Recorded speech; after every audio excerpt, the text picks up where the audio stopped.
how is your heart? Where is your heart directed to? What's on your heart? What's in your heart?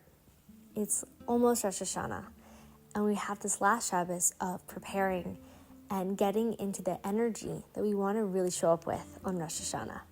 This new year, and every year on Rosh Hashana, we receive a new mochin, a new consciousness. That is the Rosh, the head of the year, not just the beginning of the year.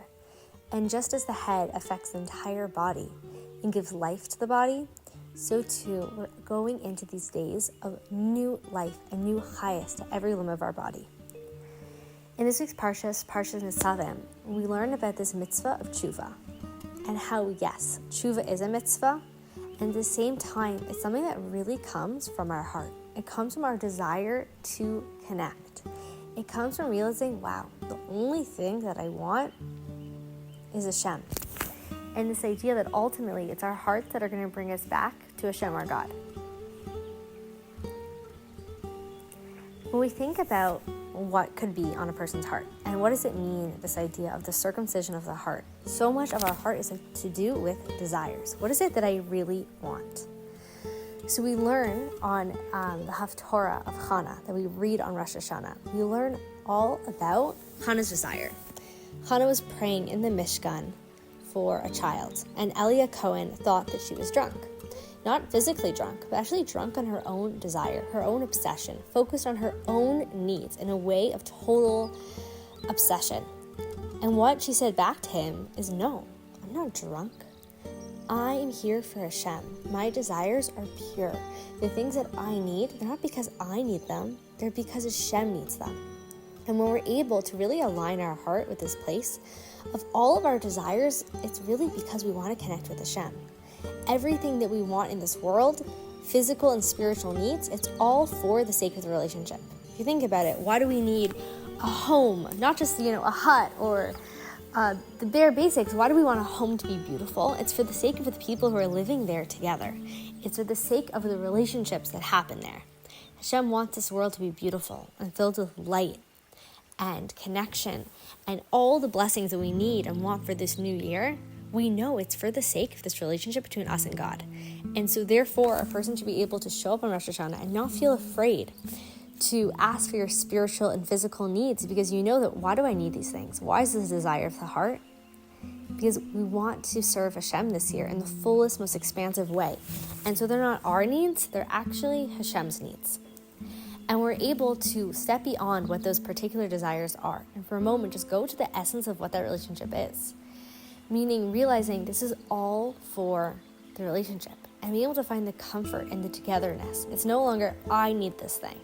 And maybe Hashem will give it to me, maybe He won't. No, this is me and Hashem in this world together. I'm only here for this relationship. And so therefore, anything that's needed for this relationship this year, Hashem bring those blessings. So when we talk about Shalom Bayis and, praying to Hashem for Shalom Bayis, it's taking two steps back and realizing, whose desire is this? Who placed this desire in our heart? Shalom Bayis is God's desire. Hashem loves peace, and He loves peace between husband and wife. Shechina b'neihem.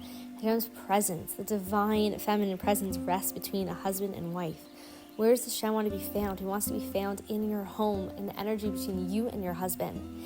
And so all the inner and outer resources that we need to be able to sweetly and effortlessly be in that place of Shalom Bayis, it's asking Hashem for that. Not out of, maybe it's God's desire, maybe it's my desire. No, it's our desire. It's finding that place of really, you are Hashem's Kala. You are Hashem's beloved. You are permeated by this reality of Ani Ladodi Vadodi Li. You are Hashem's beloved, and He is your beloved. And so no longer is it about the give and take, it's about the oneness. And going into this year with this true feeling of not me versus God, but this togetherness, this unity, this mission statement of building a home for God in this world. We are the one that Hashem wants this home to enjoy with.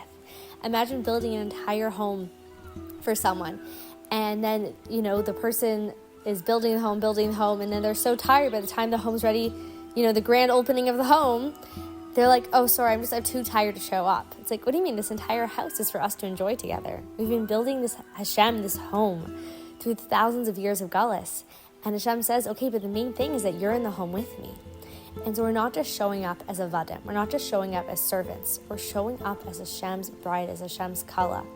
And so all the tshuva that we're doing, what we're doing now is any shmutz, anything that isn't aligned, anything that's where I still think there's me and Hashem and we're separate, it's healing the heart and it's going to that place of being Hashem's beloved, of where maybe I got too caught up in the work or the stress or the lacks, and being able to say, Hashem, I'm coming back to that place of connection and safety in this relationship. And from there, all blessings flow. They don't flow as something separate from the relationship. They flow as a blessing that the relationship between you and God brings, as a flow from the relationship of what you and your husband share, allowing the blessings to overflow from this place of connection. Because ultimately, that's the heart's truest desire. And that's why, yes, tshuva is a mitzvah, like we learned in this week's Parsha, but at the same time, it's the natural desire of the heart to want to peel back all layers, all concealment, and get to that place of connection. So taking a moment, take a nice deep breath, and putting your hand on your heart, and just really going there. Going to that place of, Shem, I want you, and I want you alone. And Hashem, I know that you want me.